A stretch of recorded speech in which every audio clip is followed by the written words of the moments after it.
Hello friends, welcome to my YouTube channel চায়নাস কিচেনে তোমাদের সকলকে স্বাগত জানাই। আজকের রেসিপি হলো মশলাদার চা। এরপর তোমরা দেখে নাও কীভাবে বানাচ্ছি আমি। প্রথমে চায়ের বাটিটা চাপিয়ে নিলাম, পরিমাণ মতন 2 কাপ জল দিয়ে দিলাম। এরপর জলটা একটু গরম হতে দেবো। তারপর একটু আদা কুচি দিয়ে দিলাম, তারপর একটা তেজপাতা দিয়ে দিলাম আর একটু গোলমরিচ দিয়ে দিলাম।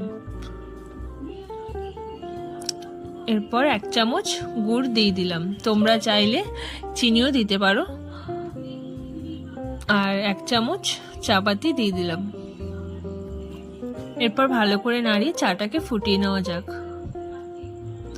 আমার চা প্রায় হয়েই গেছে, তোমরা দেখতেই পাচ্ছ